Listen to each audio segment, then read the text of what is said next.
nos gustaría recibir ya en el escenario a Juan Pedro Moreno, presidente de Accenture en España, Portugal e Israel, y José Ramón Caso, CEO de Omnicom Public Affairs.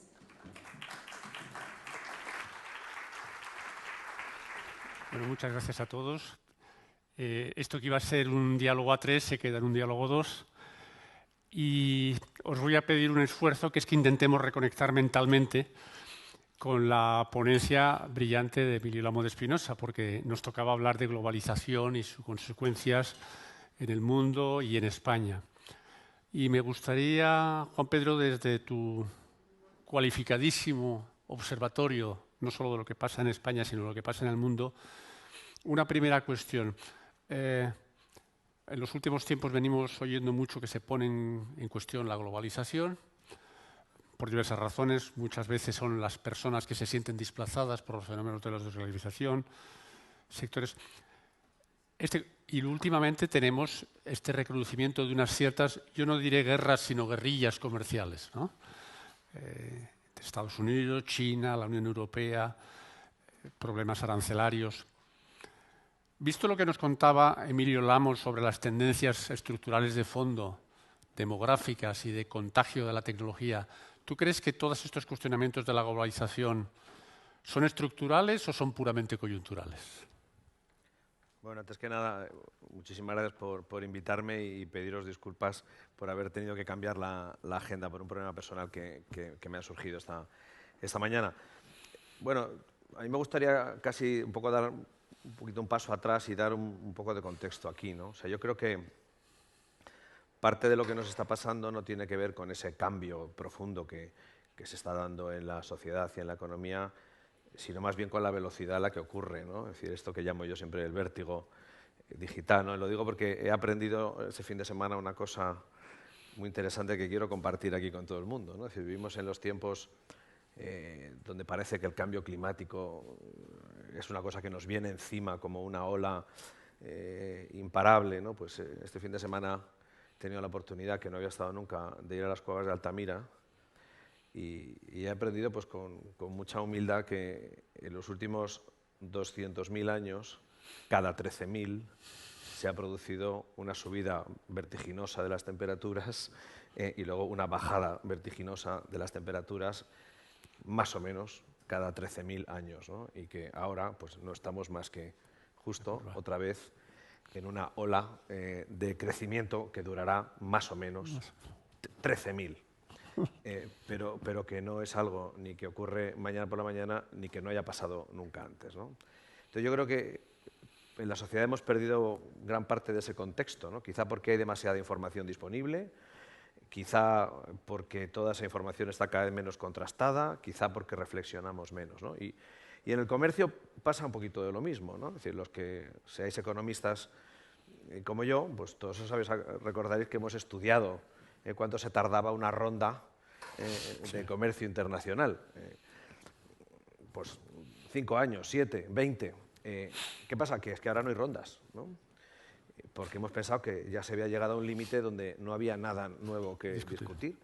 Entonces parece que los organismos internacionales, sobre todo, están bastante adormilados y creen que ya no hay nada que cambiar ni decidir, pero durante los últimos 200 años ha habido rondas de comercio internacional donde se atacaban esos problemas y se resolvían, e incluso, bueno, ya recordáis que la Edad Media también representó un frenazo al comercio que luego el Renacimiento resolvió. Es decir, que yo creo que hay que poner las cosas en su contexto, ¿no? Dicho esto, pues sí, yo creo que ahora nos está tocando vivir una época en la que, fíjate, yo no creo tanto que haya un problema estructural en el comercio, son escarceos políticos y tal. Lo que sí que creo, de forma más estructural, es que en esta época de transformación y cambio, que no sé si va a durar 13.000 años o un poquito menos, pero que desde luego va a tomar tiempo, tenemos que aceptar que la sociedad está en constante evolución y fricción y debate, ¿no? No sé si habéis leído o conocéis el libro la famosa paradoja de la globalización de Rodrik,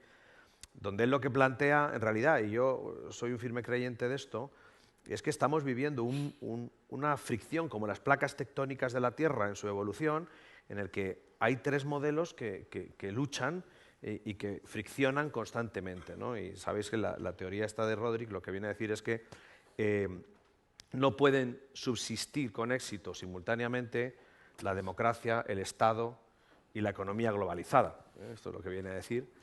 Y que hay tres modelos, 2 a 2, que luchan por sobrevivir. El primero es el de la empresa globalizada en democracia. Bueno, venimos hablando mucho de todo esto. Empresas que toman dimensión global fundamentalmente gracias a la tecnología y trascienden las fronteras de los estados y por lo tanto pueden imponer, permitirme que lo diga así, unas reglas diferentes donde, oye, también se ocupan de la sostenibilidad, también se ocupan de sus profesionales, también intentan que haya un cierto bienestar, pero bueno, con unas reglas que traspasan los límites de las fronteras. Luego hay un modelo que es el Estado democrático, que lo que dice es, por encima de mí no vas a pasar, y por lo tanto voy a imponer barreras, límites, controles, regulaciones, en unos sitios más que en otros. Y luego no hay que olvidarse que hay un tercer modelo que también funciona y que no lo queremos ver, que es el del Estado-empresa sin democracia, y que también funciona, que es China y Singapur, y que ahí están, ¿no? Entonces, yo creo que estamos asistiendo a, bueno, pues a unos rozamientos de estas placas tectónicas en el mundo, apoyadas en estos tres modelos, ¿no? Y bueno, pues hay que vivir con ello, ¿no? Y con la incertidumbre que eso puede producir, pero ni es nuevo, ni es irresoluble. Lo que pasa es que va mucho más deprisa y eso nos produce quizá más vértigo, ¿no? Porque ves que viene muy deprisa y te sientes incapaz de por ti mismo ser capaz de modularlo, ¿no? y de controlarlo, y sobre todo en un entorno como el que digo, en el que probablemente las instituciones están más muertas que nunca. Es decir, no sé cuándo ha sido la última ronda de comercio, no sé cuándo hemos oído la última decisión de la ONU que haya tenido éxito de manera importante, no sé cuándo habéis oído algo que el Fondo Monetario Internacional haya conseguido aunar a los países a hacerlo. Es decir, las instituciones multilaterales pues están un poquito dormidas, ¿no? Nos hablaba la ministra Calviño de que en el G20 parece que se avanza una de las líneas de entendimiento, digamos, del ámbito de la gobernanza global sobre una cierta armonización fiscal de los países del G20 para afrontar este nuevo escenario, ¿no? Pero con todos los cambios tecnológicos, organizativos, internacionalización de las empresas, el dato básico, ¿no?, de que multinacionales en España son el 40% de las exportaciones, enorme disonancia con su tamaño real en términos de capital o de empleo. ¿Qué sector? Es decir, ¿hay algún sector que nos tenga que ponerse las pilas, por así decirlo, a nivel global? ¿O puede estar confortable? ¿O todo el mundo tiene que correr? Bueno, yo creo que a ver, este cambio, este proceso que hemos iniciado en los cambios de modelos de negocio, de la tecnología que lo soporta, de modelos operativos y tal, obedecen fundamentalmente, y lo habéis mencionado aquí antes, a varias cosas, ¿no? Obedecen por una parte al cambio. Yo siempre le he hecho la culpa de todo lo que está pasando al señor Moore, este que inventó la ley de Moore y que hacía que cada 24 meses se redujera el precio de la tecnología aumentando la capacidad de procesamiento, porque eso es realmente lo que está provocando este cambio radical que vimos. La inteligencia artificial que se mencionaba, pues en los años 50 también se estudiaba, pero era tan cara que nadie la podía utilizar y mucho menos llevarla en un móvil, ¿no? Entonces, esta aceleración la produce el abaratamiento de la tecnología y la democratización brutal en el uso de la tecnología, lo cual implica muchísimas ventajas y, bueno, pues algunos inconvenientes que seguramente que haya que resolver. Pero todos los sectores están afectados porque esto ha derivado en que lo que ha cambiado es la sociedad, no las empresas ni la tecnología. Lo que ha cambiado la sociedad, esta economía de la experiencia de la que se habla antes, donde uno es capaz de tomar una decisión de consumo ya no solo por el precio y la calidad, sino porque lo que realmente obtiene como experiencia de todo el proceso y que hace esta idea que todo el mundo dice y poco el mundo sabe lo que quiere decir poner al cliente en el centro, ¿no?, al consumidor en el centro, pues es realmente eso, porque la experiencia la vives tú, mientras que el producto, la calidad y el precio lo tiene dentro del producto, ¿no?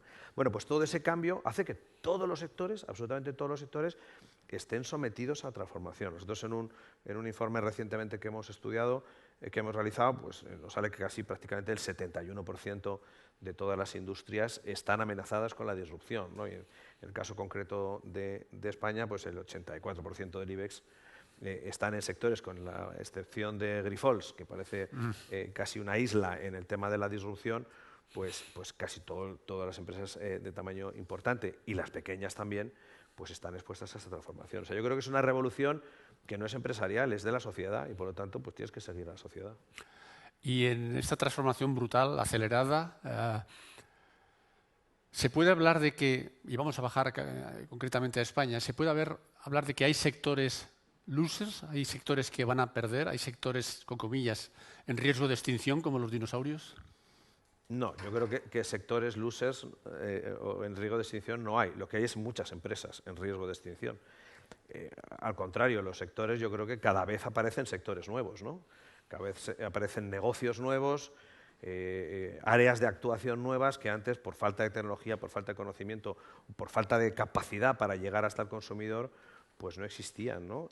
Pero o sea, yo no veo desaparecer sectores.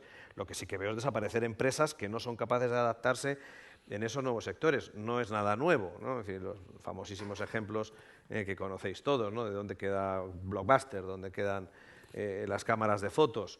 Pero eso no quiere decir que no utilicemos las imágenes, ¿no? Simplemente decir que hay empresas que no han sido capaces de seguir esta corriente y perderse. Por eso yo creo que ahora el nuevo lema de las empresas, las multinacionales y las pymes, no puede ser otro que el de la constante reinvención, innovación, ¿no? Y ese es el tema también donde la aceleración ha cambiado. Antes uno pensaba que hacía una innovación y ya se sentaba en ella y se quedaba durante 50 años hasta que vencía la patente, y ahora es que no te sirve de nada, ¿no? Solo tenéis que ver los refrescos de cola, ¿no? Es decir, pues ahora ya hay refrescos de todo y el que estaba sentado en la fórmula de Coca-Cola o se reinventa cada día y tal, o a pesar de que tiene una demanda impresionante en el mundo, pues no crece, ¿no? Entonces, yo creo que la innovación constante que consiste en ser capaz de hacer una cosa que llamamos nosotros el giro inteligente, ¿no? Que es ser capaz de coger mi core de negocio, que es de lo que como, y afianzarlo y asegurarlo, que fundamentalmente en lo que consiste es transformarlo digitalmente para seguir siendo competitivo y además ajustar muy bien la eficiencia en los costes, y con los ahorros y con la productividad que obtienes de ahí, dedicarte a estar constantemente buscando nuevas cosas e inventando nuevas fronteras alrededor. La una sin la otra no funciona, ¿no? Es el famoso juego del CAPEX y el OPEX, ¿no? Pues oye, si no eres capaz de reducir hoy tu OPEX, difícilmente puedes incrementar el CAPEX en un entorno de competencia como el que estamos viviendo, ¿no? Y yo creo que eso es un poco el lema que preside todas las empresas. Unas lo hacen más, otras lo hacen menos, y las que menos lo hacen pues desaparecerán, claro, sí. Ya nadie tiene CDs en casa, no los compra, eso hace muy poquito. Hace muy poquito que... Y un problema, digamos, endémico en España, se ha hablado mucho y lo hemos estudiado mucho cuando estudiábamos,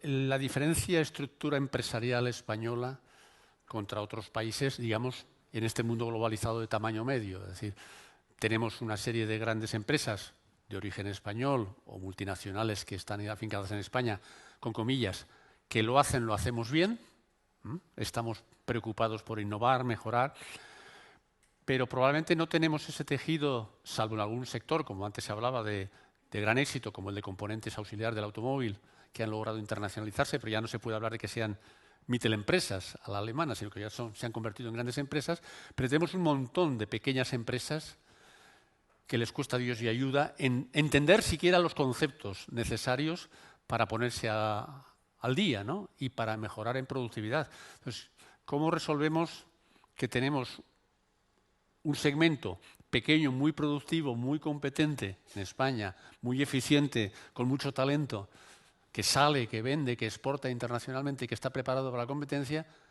y una masa del empleo en España en pequeñas y medianas empresas donde todos estos conceptos, alguien apuntaba, ¿no? Como mucho, discuten si van a hacer una página web?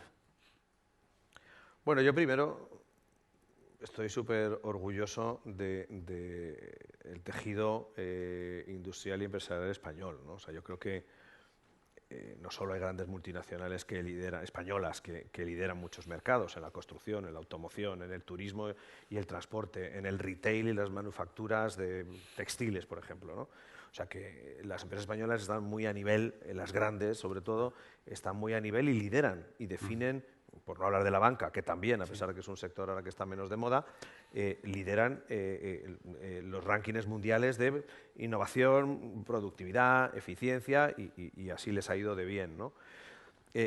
Yo lo que creo es que estamos enfrente, y ahí es donde nuestra debilidad viene mayor, porque nos pilla con el pie cambiado. Yo creo que estamos en un cambio de modelo de competitividad. Entonces, durante la crisis, todas las grandes y pequeñas han sufrido una imposición, una necesidad que ha consistido en fundamentalmente ajustarse en temas de productividad vía ajuste laboral y precio, y lo hemos hecho muy bien. Y además, bueno, había ciertos vientos de cola que todos conocéis y que ya, bueno, pues se han pasado, ¿no? Pero creo que la reforma laboral, pues evidentemente ayudó, pero también ayudó pues una serie de vientos de cola, como era el precio del petróleo, como han sido los tipos de cambio, como son los tipos de interés a cero, y eso ha hecho que nuestra industria en general y nuestros servicios pues ganaran competitividad. Y yo creo que ese cierto hambre de las empresas españolas ha hecho que las exportaciones crecieran un montón, que por cierto ya no crecen, sino que lo que hacen es lo contrario.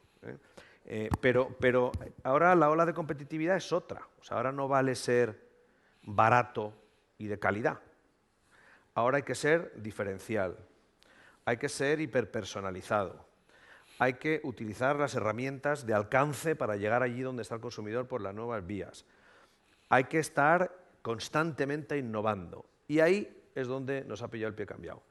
A unas, de nuevo, más que a otras, ¿no? Hay empresas grandes, líderes, que lo están haciendo muy bien. El tejido industrial más de pyme pues se ha quedado un poco con el pie cambiado, como digo, en la primera, ¿no? Y entonces, bueno, también hemos hecho un estudio recientemente de cuáles eran las barreras a la innovación que encontraban las empresas pequeñas y medianas en España.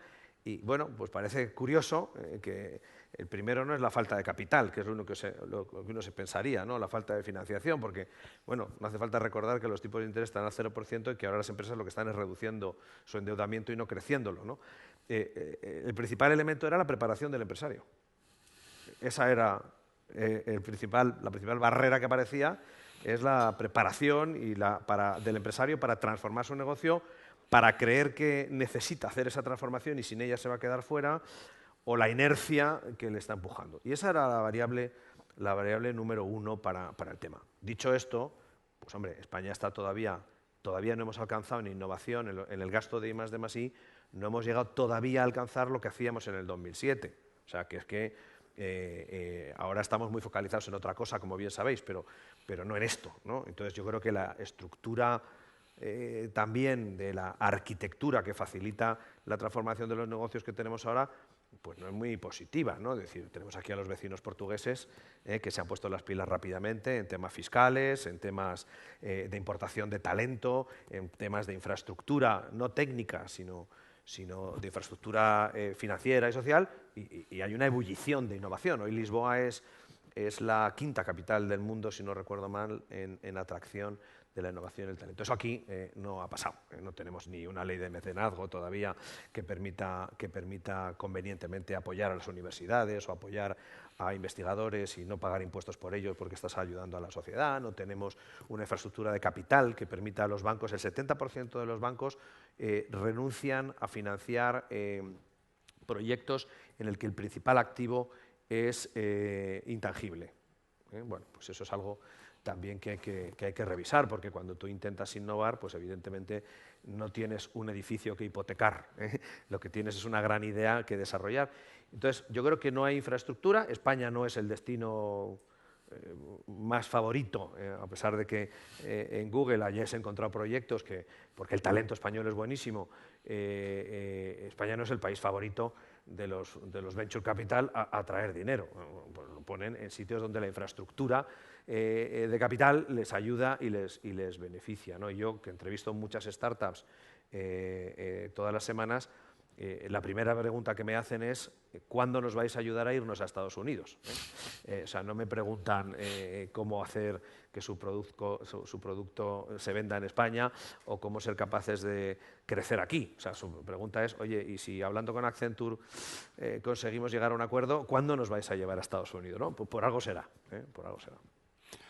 Y desde esa perspectiva global que tienes, ya has apuntado algunas ideas. Estamos a 3 semanas de unas elecciones generales. Si tú pudieras pedirles a los principales partidos que si llegan al gobierno, esas cosas que se prometen, en los primeros 100 días voy a hacer ¿qué? ¿Qué 3 cosas les dirías que deberían hacer en los primeros 100 días? Uf. Da igual, no lo van a hacer. ¿Puestos a soñar? Bueno, o sea, a mí me parece muy extraño que estemos entretenidos en todas las cosas que estamos entretenidos, como digo, sin tener, por ejemplo, encima de la mesa el tema de la educación, ¿no? O sea, crear un nuevo grado universitario o cambiar uno existente a través de la ANECA requiere un mínimo de 2 años de negociaciones y discusiones, por hablar de un tema así, muy sencillito, ¿no? Podría extenderme muchísimo. O sea, yo creo que el tema de reformar y transformar la educación, que no es una faena de aliño para ver si los niños estudian o no estudian, el conocimiento del medio influido por este partido o por este otro partido, sino cómo el gobierno de la universidad tiene que cambiar para asegurar que las universidades generan gente empleable y no catedráticos brillantes, sino profesionales que poner en el mercado, pues es un tema para mí fundamental. En mi opinión es que sobran muchas universidades porque no va a haber estudiantes universitarios, porque no fomentamos la formación profesional, cosa que en Accenture creemos absolutamente que es el futuro, el de verdad asegurar que la gente en estas materias técnicas que hoy son tan necesarias, porque no necesitamos en España tantísimos ingenieros de teleco, industriales y tal. Ya me gustaría, pero es que desgraciadamente aquí ni ponemos cohetes en la luna, aunque tenemos alguna empresa que sí intenta hacerlo, ni tampoco hemos inventado el teléfono móvil, ni estas cosas. En España lo que hacemos es aplicar tecnología en las empresas que cada vez requiere una formación técnica muchísimo mayor en los profesionales que en ellas trabajan y menos conocimientos científicos, ¿no? Entonces, pues eso no les prepara a nadie, ¿no? Yo siempre digo que muchas de las industrias españolas hoy trabajan con realidad aumentada, bueno, pues no hay nadie que forme a la gente en utilizar gafas de realidad aumentada para trabajar en empresas industriales, y eso permitiría pues, a muchos jóvenes que de otra manera no encuentran trabajo, pues acceder a trabajos nuevos y sobre todo que el coste de esa formación no recaiga en las empresas. Nosotros, por ejemplo, en Accenture, pues es una cosa que hemos hecho. Hemos tenido que conseguir ir a cada uno de los institutos de formación profesional, porque aquí nadie puede imponer nada, hay que ir a cada instituto de formación profesional y convencerles de que se enseñan a la gente a cosas pues tan banales hoy como SAP, como Salesforce, como programar en Java, como ser capaces de saber RPA para poder robotizar, pues van a encontrar trabajo en los 2 siguientes meses a licenciarse, ¿no? Y eso es un trabajo muy arduo. Entonces yo, pues una de las primeras cosas les diría, siéntense y hablen, porque nos hacen falta varias cosas. Nos hace falta cambiar la educación, pero no una ley de educación, cambiar la educación. Nos hace falta tener un mercado único, de verdad. O sea, si es que...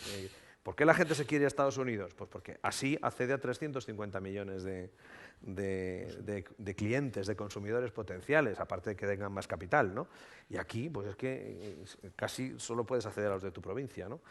Entonces, hace falta realmente un mercado de verdad único, no solo en España, sino en Europa, que todavía no es así. Nos hace falta seguramente muchos más acuerdos para cambiar todo el tema relativo a la educación. Y yo creo que hace falta un entorno más propicio para que las empresas sean capaces de ejecutar una función que yo creo que esta deriva del estado de bienestar en el que estamos deja a las empresas de alguna manera desdibujadas. O sea, yo creo que este concepto de estado de bienestar europeo, y más exacerbado en España, parece que sin el Estado las empresas destruirían a la sociedad. Y entonces el Estado está para proteger a la sociedad y por eso hay que pagar tantísimos impuestos y tal, porque si no las empresas destruirían a la sociedad. Y yo creo que es al revés, es decir, creo que hay que crear un clima en el que las empresas seamos conscientes, que ya lo son muchas, de que el bienestar también lo producen las empresas y por lo tanto crear un entorno en el que no hace falta que te den una subvención, porque ya puede haber una empresa que te subvenciona o que apoya a la universidad en una investigación o que patrocina el desarrollo de un producto o de una nueva investigación porque hay un marco que te lo permite, empezando, pues como decía, por leyes de mecenazgo o por muchas cosas que hoy nos faltan, ¿no? Ir a un modelo más yo siempre digo que llegará un momento, y yo creo que muchos de los que estamos aquí lo veremos, porque España es un país bastante avanzado. Yo creo que habéis comentado en las ponencias anteriores que después de muchos años esta Business Roundtable norteamericana, que parecen los gurús de algo y no son de nada, porque nosotros estamos mucho más avanzados, han descubierto que el objetivo de las empresas no es solo beneficiar a sus accionistas, sino que tienen un cierto impacto social. Bueno, esto en España hace 20 años que la mayoría de las empresas multinacionales y no ya han asumido eso, y tenemos organizaciones como SERES, por ejemplo, que se dedica a fomentar el que las empresas tengan una acción social, pero con un marco absolutamente, mira, en esto sí que es todo desregulado. Tenemos regulación para todo, pero para esto no, ¿no? Entonces, todo lo que hacen las empresas pues es a su libre albedrío. Entonces, yo creo que llegará un momento, seguramente, en el que veremos que la sociedad y el Estado es capaz de medir a las empresas no solo por los beneficios que producen, sino que habrá empresas que paguen el 5% de impuestos porque, a pesar de que generan muchos beneficios, también generan muchas externalidades positivas hacia la sociedad y, por lo tanto, se pueden permitir no pagar tantos impuestos, y algunas que generan externalidades negativas porque contaminan, porque generan desempleo, porque generan a gente vulnerable, ganen mucho o poco, pagan el 25%, el 30% o el 50% de los impuestos. Porque si no llegaremos a un modelo en el que, si como país queremos sostenerlo, las rentas del trabajo no pueden ser las que sostienen todo, y tenemos que ir a un modelo muchísimo más equitativo de reparto. Bueno, pues todas estas cosas yo creo que son las fundamentales de las que hay que hablar, y bueno, ya sabéis que hablamos de otras, pero yo sí, si alguien mandase con criterio, debería pensar en estas cosas, ¿no? Se ha hablado por algunas ponencias y en algunas conversaciones este tema de la responsabilidad social como parte integrante, digamos, de la nueva misión de las empresas, entre otras cosas porque les ayuda a mejorar su reputación y ser mejor comprendidas por la sociedad y a través de ella de los políticos. En el ámbito que nos movemos, de las multinacionales que están en España, ¿qué cosas serían cruciales para que percibiera mejor la sociedad el valor que esa actitud favorable a esa responsabilidad corporativa están teniendo las empresas?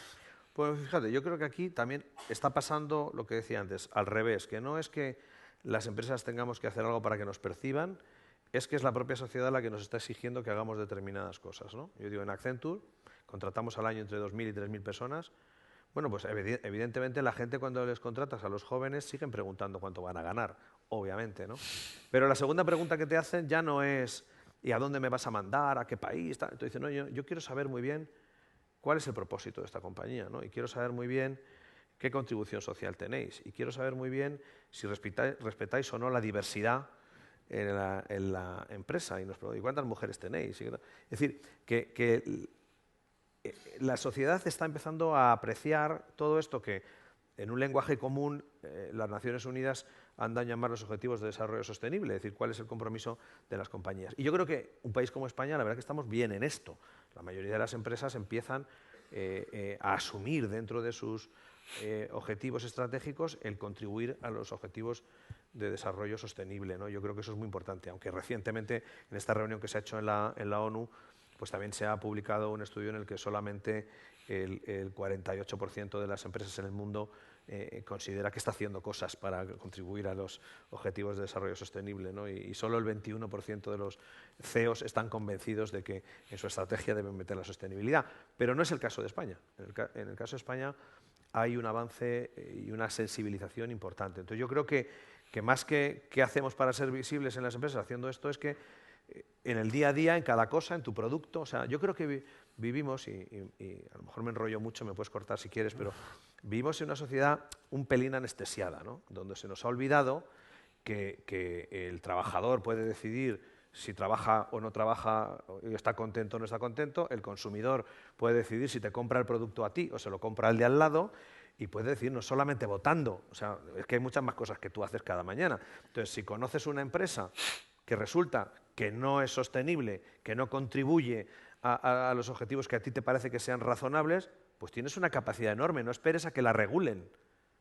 Puedes no comprarle el producto, que sería lo más importante que podrías hacer, ¿no? Es decir, oye, pues mira, no te voy a comprar este producto. O si conoces una empresa que utiliza tus datos en tu contra, pues no hace falta que venga una ley y la regule para decirle que no se pueden utilizar los datos, porque regulando la ley también regulas al que los usa en tu beneficio y lo matas. Es mucho mejor decidir pues, que no le compras o que no le votas. Es decir, esto es un tema para mí absolutamente esencial en la sociedad española, ¿no? Que de alguna manera estamos un poco abdicando de algunos de los derechos más fundamentales que tenemos, que es el de decir, oye, que no te compro, que no te voto, que no te consumo o que no trabajo contigo, ¿no? Entonces, ese tipo de cosas yo creo que nos hace falta un poquito que nos sacudan, ¿no? Es decir, no sé, por poner los ejemplos, en Estados Unidos ya sabes, ¿no? O sea, eres un jugador de golf y te pillan borracho y nadie te vuelve a ver. O sea, es que apagan la tele y no te vuelven a ver, ¿no? Aquí da igual. Entonces yo creo que hay que espabilar un poco, la sociedad civil tiene que espabilar. Por terminar, porque se nos acaba el tiempo, aunque el corto plazo en estas cosas es...